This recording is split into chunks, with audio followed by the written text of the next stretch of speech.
Ave Maria, cheia de graça, o Senhor é convosco. Bendita sois vós entre as mulheres, e bendito é o fruto do vosso ventre, Jesus.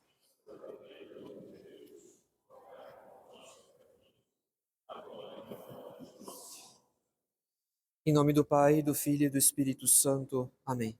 Queiram sentar-se?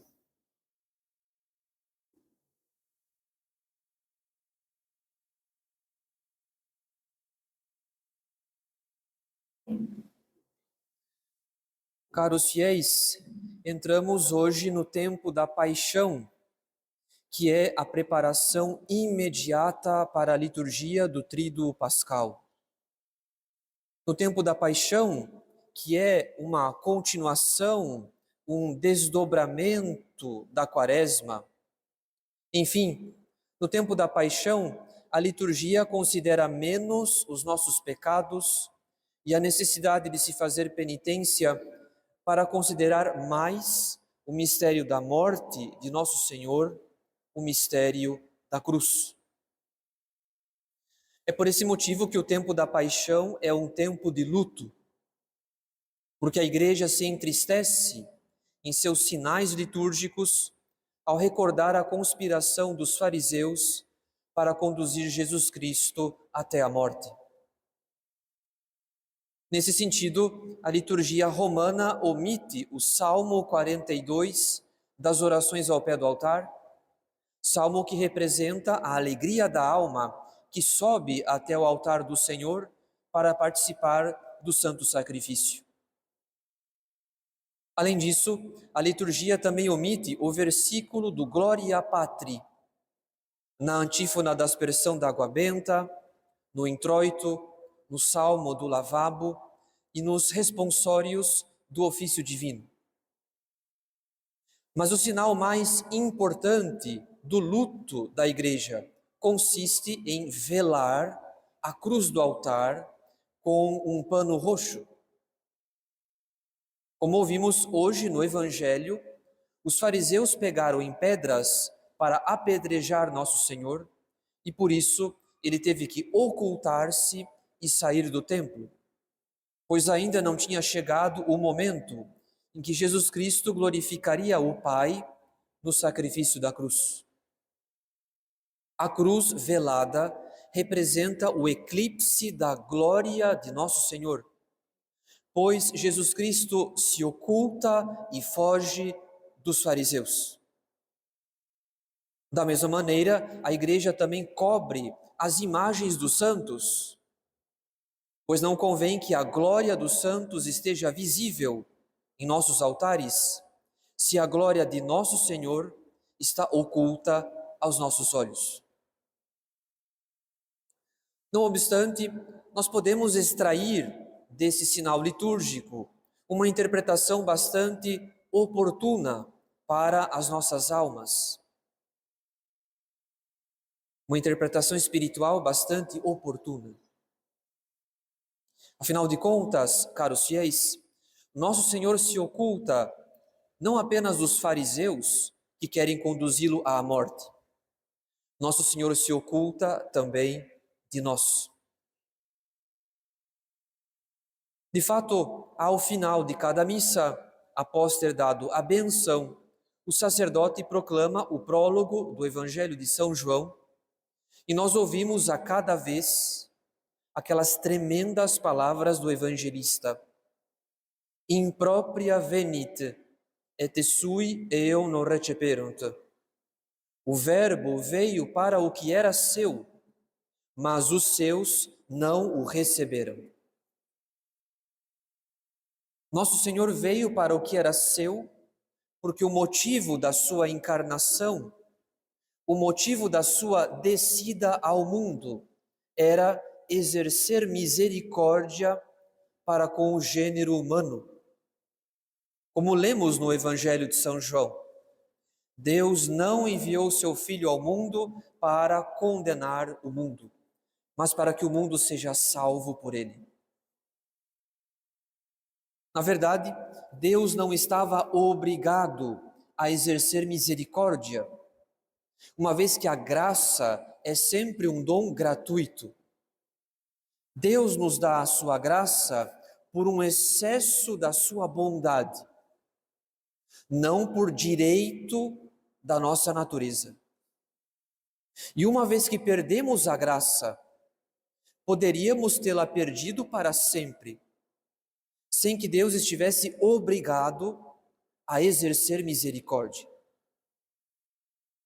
No entanto, ainda que Deus exerça misericórdia por um excesso de bondade do seu coração, ainda que Ele nos dê a oportunidade de recuperar a graça que perdemos pelos nossos pecados, essa misericórdia não consiste numa mera suspensão das nossas dívidas, como se Deus anulasse o nosso pecado sem exigir a devida reparação. Nada disso, caros fiéis.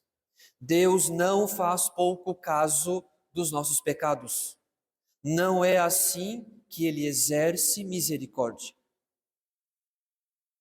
Como explica o padre Jean-Nicolas Groux, Deus não pode nada aprovar, nada excusar e nada deixar impune que seja contrário à santidade.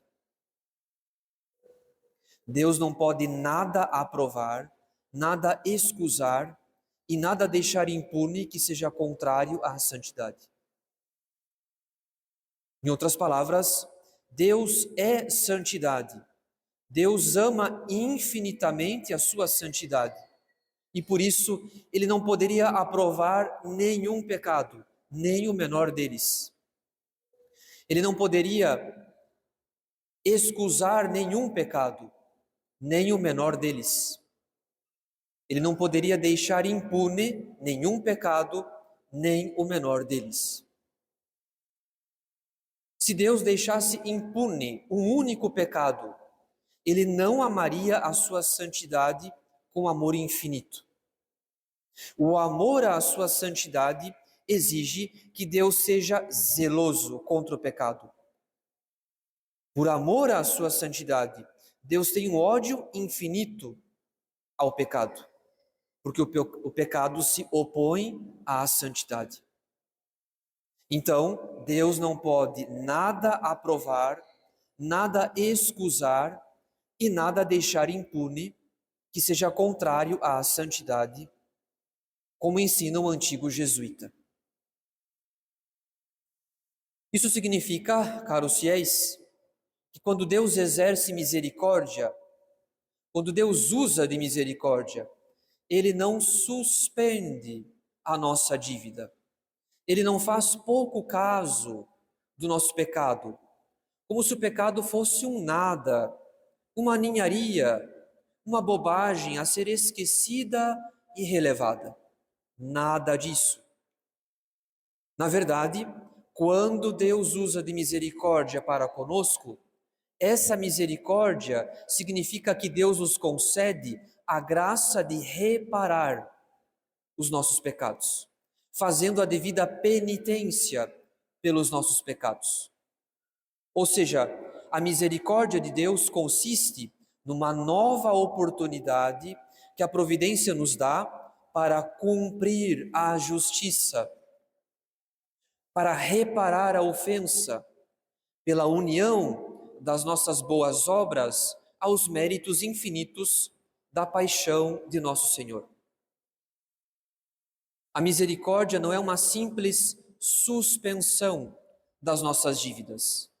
A misericórdia consiste na graça de poder cumprir toda a justiça, em união aos méritos infinitos da paixão de nosso Senhor. Mas, como diz São João, no prólogo do seu Evangelho, o Verbo veio para o que era seu, mas os seus não o receberam. Nosso Senhor veio para exercer misericórdia para com o gênero humano, veio para realizar a obra máxima da redenção, que é o mistério da sua paixão e morte sobre a cruz, mas os seus não o receberam. Ora, que há tantos e tantos homens que vivem na ignorância de Deus, que vivem no ateísmo prático, como se Deus não existisse, que vivem na mais completa irreligião, nada disso é novidade, nada disso nos surpreende. O grande escândalo, a grande tragédia é aquela que São João expõe no seu evangelho. O Verbo veio para o que era seu, mas os seus não o receberam. Em outras palavras, a máxima ofensa a Deus não vem dos homens que vivem na ignorância da nossa santa doutrina, que vivem no ateísmo prático, que vivem na mais completa irreligião. A máxima ofensa, a ofensa que mais fere o coração de nosso Senhor, é a ofensa dos seus filhos. É a ofensa das almas privilegiadas, as almas que receberam mais graças, as almas que foram chamadas a uma maior santidade de vida. Então somos nós, caros fiéis, somos nós que não recebemos nosso Senhor por causa dos nossos pecados. E isso fere mais o coração de nosso Senhor do que todos os pecados dos mundanos, porque nós fomos agraciados com o título de filhos adotivos de Deus pelo batismo. Nós fomos coroados de graças e mais graças, porque conhecemos a santa doutrina católica. Não vivemos na ignorância da revelação divina. Nós somos almas privilegiadas, que nosso Senhor conduziu até o manancial da santidade, que é o rito romano tradicional, o mais venerável dos ritos católicos. Portanto, somos nós que não recebemos nosso Senhor. E isso fere mais o seu coração do que todos os pecados dos mundanos. Nós já sabemos que nosso Senhor veio a esse mundo para exercer misericórdia para com o gênero humano.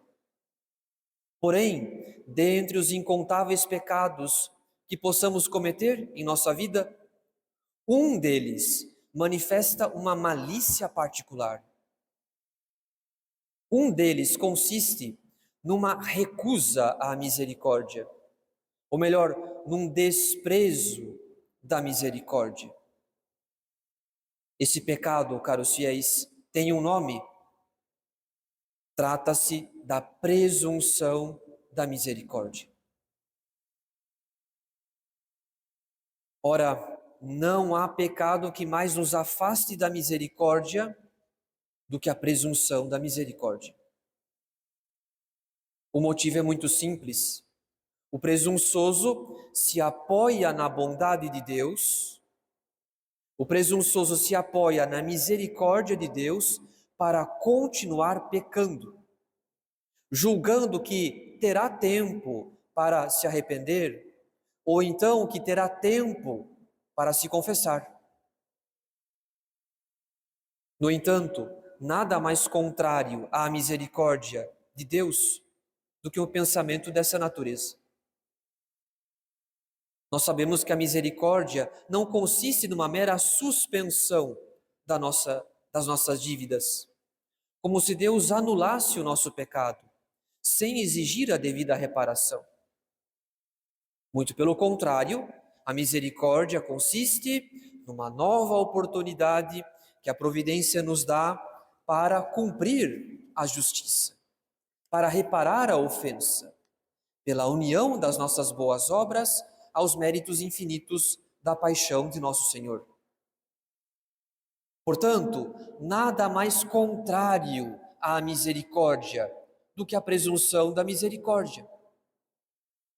O presunçoso, ao invés de reparar o pecado, decide aumentar a sua dívida, apoiando-se na bondade do próprio Deus para continuar pecando. Porém, quando uma alma peca contra a misericórdia de nosso Senhor, quando uma alma cai na presunção da misericórdia, antes ela precisou conhecer essa misericórdia. Antes ela precisou conhecer que a misericórdia de Deus é infinita. Ela precisou conhecer que Deus pode perdoar todo e qualquer pecado. Ela precisou conhecer que nosso Senhor veio a esse mundo precisamente para exercer misericórdia. Em outras palavras, um pagão, um ignorante, uma alma que vive no ateísmo prático ou na irreligião, não teria a mesma malícia que um católico que cai na presunção da misericórdia. Pois esse católico usa de toda a ciência que ele adquiriu na doutrina católica, não para amar a Deus de toda a sua alma, não para reparar os pecados cometidos, não para evitar novos pecados, mas para continuar pecando, apoiado ilusoriamente na misericórdia de Deus.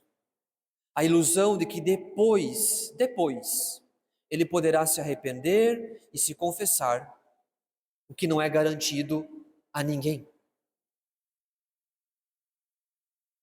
Mas a presunção da misericórdia é ainda mais abominável do que aparenta ser. Na verdade, caros fiéis, todo pecado mortal, todo pecado grave, possui sempre dois aspectos. Por um lado, o pecado mortal consiste num apego desordenado a uma criatura, uma certa idolatria de uma criatura, em quem procuramos repousar como se ela fosse o nosso fim, o sentido da nossa vida. Por outro lado, o pecado mortal consiste numa aversão a Deus, num desprezo de Deus, que é desonrado pelo apego perverso do pecador a uma criatura qualquer, que ele erige em ídolo. Ora, na criatura humana, o primeiro aspecto do pecado tem primazia com relação ao segundo. Ou seja, em geral, a criatura humana comete um pecado mortal, sobretudo por causa do seu apego desordenado a uma criatura qualquer. Em compensação, na criatura demoníaca, nos anjos caídos, é o segundo aspecto que tem primazia com relação ao primeiro. Ou seja, para o demônio, o pecado é sobretudo um ato de revolta contra Deus, um ódio manifesto a Deus, ódio que a maioria dos homens não ousa sequer pensar quando cai num pecado mortal. No entanto, o que faz uma alma que cai na presunção da misericórdia? Ou seja, uma alma que se apoia na misericórdia de Deus para continuar pecando, julgando que terá tempo para se arrepender, ou então que terá tempo para se confessar. Muito simples. Essa alma faz um cálculo. Essa alma calcula. Essa alma decide. Ela toma a resolução de continuar pecando, mesmo sabendo que se trata de uma ofensa a Deus. Então, ela não pode dar a desculpa que pecou por fraqueza, pois o seu pecado está longe de ser uma fraqueza. Trata-se de um cálculo. Ela decidiu ofender a Deus e decidiu continuar a ofendê-lo até certo tempo de sua vida. Portanto, para uma alma que cai na presunção da misericórdia, o aspecto mais diabólico do pecado ganha um peso maior. Porque, como sabemos, não se trata de um pecado de fragilidade, um pecado de fraqueza, e sim de um pecado de malícia. que inclui um cálculo. A alma peca com perfeita ciência da ofensa a Deus, mas ela se apoia diabolicamente na misericórdia de Deus para continuar a ofendê-lo. Ao presunçoso se aplica aquela repreensão que nosso Senhor faz no Evangelho da Missa aos seus inimigos. Vós tendes como pai o demônio e quereis fazer os desejos de vosso pai. Em outras palavras, o pai, o autor desses pensamentos de presunção da misericórdia, é o próprio demônio. Quanto mais uma alma se entrega à presunção da misericórdia, mais ela cede a uma sugestão diabólica, mais essa alma se torna semelhante ao demônio, em razão da malícia crescente do seu pecado, que não é um mero pecado de fraqueza. Portanto, caros fiéis, sejamos bastante realistas em nossa vida espiritual. Se continuamos cometendo pecados mortais, pecados graves, apoiados na misericórdia de Deus, nós ferimos o coração de nosso Senhor de um modo que sequer os pagãos seriam capazes de ferir, porque usamos de toda a ciência que adquirimos na doutrina católica para continuar pecando. Além disso, a presunção da misericórdia dá um peso maior àquele aspecto do pecado que é dominante nos demônios, ou seja, o desprezo de Deus. Porque a presunção da misericórdia consiste na decisão, no cálculo de continuar ofendendo a Deus até certo tempo de nossa vida. A diferença entre o presunçoso e os demônios é que os demônios estão confirmados no seu estado de condenação, enquanto que o presunçoso pretende se arrepender antes da condenação. O presunçoso conta com a misericórdia de Deus para dispor de tempo e de meios para evitar a impenitência final. Ou seja, o presunçoso quer fazer do próprio Deus um cúmplice do seu pecado, o que é a máxima das afrontas. É por isso que nosso Senhor se oculta de nós, assim como ele se oculta dos fariseus que pretendem conduzi-lo à morte. Porque a presunção da misericórdia nos priva, dia após dia, de uma torrente de graças que nosso Senhor reserva aos seus filhos, àqueles que ele lavou pela água salutar do batismo. Então essa é a tragédia do presunçoso, caros fiéis. Quanto mais ele se apoia na misericórdia para continuar pecando, mais ele esgota as suas chances de usufruir dessa misericórdia. Menos ele dispõe de luzes e de graças para detestar o seu pecado e tomar o propósito firme de não mais o cometer e de evitar as ocasiões próximas de pecado. É verdade que uma alma pode cair na presunção da misericórdia para cometer pecados veniais e não mortais. Porém, quanto mais uma alma é privilegiada, quanto mais graças ela recebeu da providência ao longo da sua vida, um simples pecado venial pode pesar mais no coração de nosso Senhor do que um pecado mortal cometido por um pagão, por uma alma que vive na irreligião, porque nesse caso, esse pecado venial revela uma ingratidão muito maior, ainda que seja apenas um pecado venial, mas que contém uma malícia muito maior, uma ingratidão muito maior. De todo modo, o simples cálculo que o presunçoso faz para continuar pecando, apoiado na misericórdia de Deus, já é suficiente para que o aspecto mais diabólico do pecado ganhe peso, ganhe mais peso naquela alma. Ou seja, o aspecto de aversão a Deus, de desprezo de Deus. Precisamos dar um basta nesse cálculo diabólico, caros fiéis. Precisamos parar imediatamente de brincar com a misericórdia de Deus, de brincar com o sacramento da confissão, de brincar com a sacrossanta paixão de Jesus Cristo. Se a nossa alma se encontra nesse estado de presunção da misericórdia, semana após semana, mês após mês, ano após ano, se nossas confissões incluem sempre ou quase sempre esse pecado, esse cálculo, então estamos perdendo tudo o que adquirimos pela penitência quaresmal. Qual será então o nosso estado de espírito quando chegar, dentro de alguns poucos dias, a Semana Santa, o Tríduo Pascal, a renovação do mistério da nossa redenção?